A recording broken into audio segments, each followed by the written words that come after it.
we're trying to apply the laws of physics into something that is probably not physical to begin with. I like you mentioned in the book that these interactions are something that is emotional.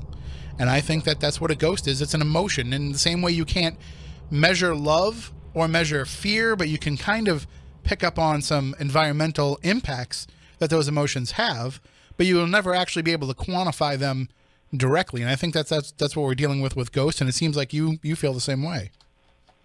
Yeah, I would agree. I think emotions do play a huge part in paranormal experiences, and overall, the paranormal is an overall difficult area to study, right?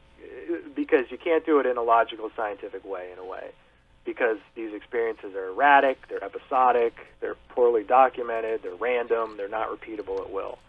So this is everything the scientific method hates.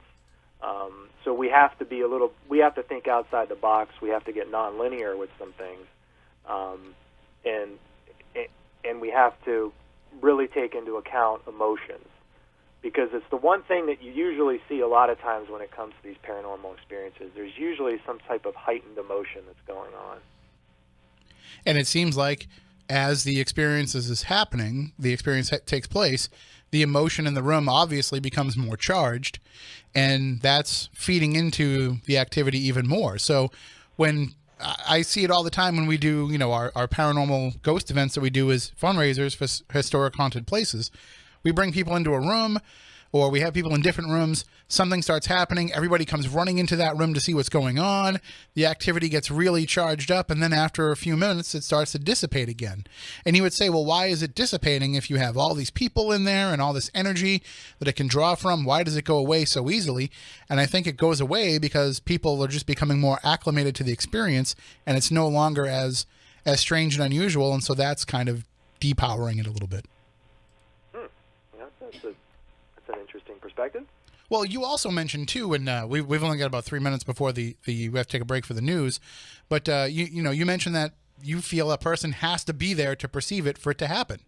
And I agree. That's the only constant for the last million years or so with ghostly encounters. A person has to be there to see it, experience it, feel it, whatever.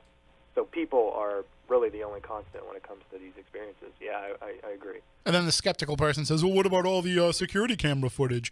We just put up on our YouTube channel security footage somebody gave us this week of a very interesting encounter. So people say, what about security footage? There's a philosophical expectation to that when that footage is recorded, it will be seen by a human eye at some point. So you still have the phenomena happening for a human perception. It just might not be immediate. Yeah. And you don't know if there's a person in the house or there's so much with video nowadays. I think it's people just debunk the heck out of all that stuff, because all the things you can do with your computer and all the illusions you can make, it's tough to really get a piece of video that's 100%. And that's why I gave up on trying to come up with the piece of video or the photo or the audio clip or whatever it would be that would prove to a skeptic that this stuff is real. And I said, it doesn't matter what I get. The important part is that I take you somewhere and you can have the experience for yourself. That's the only way you're going to realize that this stuff is legitimate.